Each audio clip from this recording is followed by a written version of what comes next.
सावरिया सेठ की हमारे श्याम बाबा हैं, इनका पाठोत्सव आ रहा है। देवोत्तर एकादशी को ये आपके लिए लाए, हमारे लिए लाए। आपके लिए।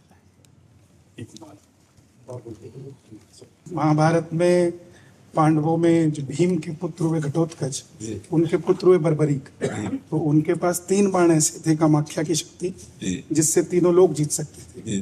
तो वो युद्ध लड़ने के लिए जब गए तो उनकी माता ने वचन लिया उनसे कि जो पक्ष हारेगा तो उसका सहारा बनना और जो भी कुछ भी मांगे उसको दे देना। तो भगवान कृष्ण ने ब्राह्मण का रूप लेकर उनसे उनका शीश का दान मांगा, क्योंकि उन्होंने कहा कि जो पक्ष हारेगा मैं उसका साथ दूंगा।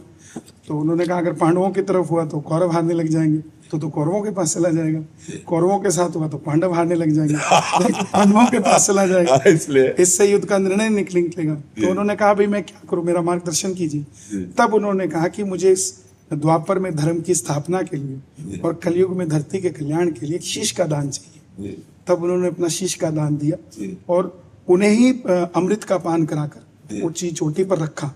अंत में जब पांडव जीत गए तो सबको अभिमान हो गया कि हमने जिताया। तो वो भगवान कृष्ण के पास गए कि इसका हल कीजिए, हम तो जीत कर भी हार जाएंगे, हमारा अभिमान ही हमें खराब कर देगा। तो भगवान कृष्ण पांडवों को लेकर शीश के पास गए कि आप बताइए कि आपने क्या देखा। तब शीश ने कहा कि मुझे पूरे युद्ध में सिर्फ और सिर्फ भगवान कृष्ण का सुदर्शन चक्र चलता दिखाई दिया, इसके सिवा मुझे कुछ नहीं दिया। तब भगवान ने खुश होकर उन्हें वरदान दिया कि तुम कलयुग में मेरे श्याम नाम से पूजे जाओ। तो ये वही खाटू श्याम जी हैं जिनकी देवउठनी एकादशी को स्थापना हुई थी। खाटू श्याम, आपका स्वास्थ्य ठीक है महाराज? लोग ऐसी ऐसी वीडियोस डालते हैं, चिंता हो जाती है कि पूछिए मत। हम आपको सही बताएं, आप लोगों का जो आशीष है वही हमें सुरक्षित रखे। नहीं, दोनों किडनी फेल है, बहुत वर्ष हो गए, अब मतलब शरीर कैसे चलता है। लेकिन हमारा जहाँ शरीर गिरने को होता है वहाँ इतने आशीर्वाद आ जाते हैं कि फिर संभल जाता है, फिर चलने लगता है। संत, ब्रजवासी, ब्राह्मण जन, भागवताचार्य, आप सबका आशीर्वाद एक साथ लगा हुआ है, इसीलिए मंगल में भगवान की कृपा है। एक चुनरी आपको उड़ाओ श्री जी की। हाँ, बहुत सुंदर, बहुत सुंदर। धन्यवाद, धन्यवाद।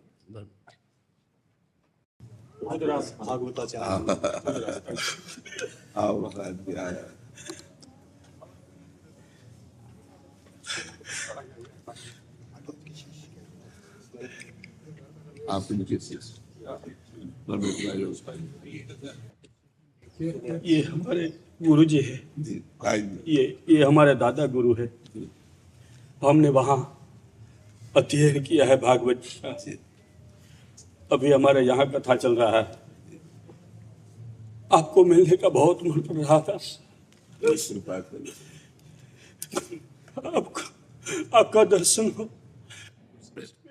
नहीं नहीं नहीं नहीं, आप बैठो बैठो, हमें सुख मिलेगा, बैठ जाओ, बैठ जाओ। एक प्रश्न है,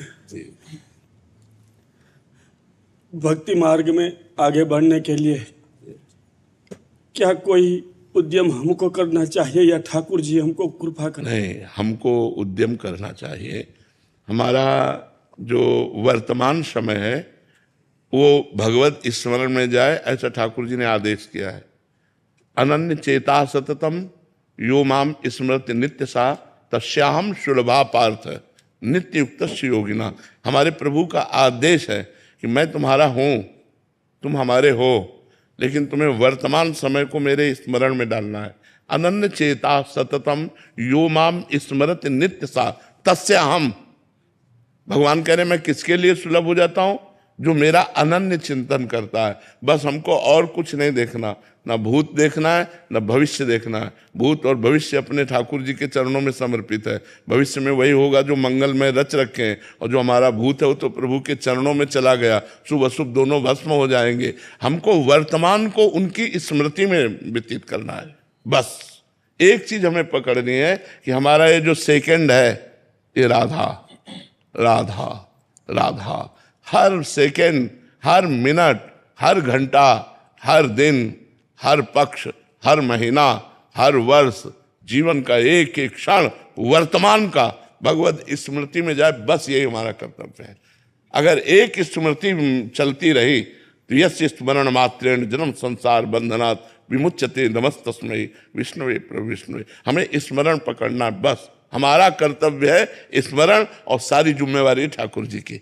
हमारे संभालना, हमारे साधन को संभालना, ये सब सारा का योगक्षेमम भाव में हम स्वयं भगवान कह रहे ना। तो हमारा केवल एक कर्तव्य है, हम सब तरफ से बेपरवाह है, लेकिन एक तरफ से हम चिंतित हैं कि हमारा भगवत स्मरण ना छूटे, हमारा भगवत स्मरण निरंतर चलता रहे। बस ये खास बात है। वो चाहे नाम रूप से, चाहे रूप रूप से, चाहे लीला रूप से, चाहे धाम रूप से, नाम रूप लीला धाम, कहीं भी कैसे भी हमारा चित्त उनसे जुड़ा रहे।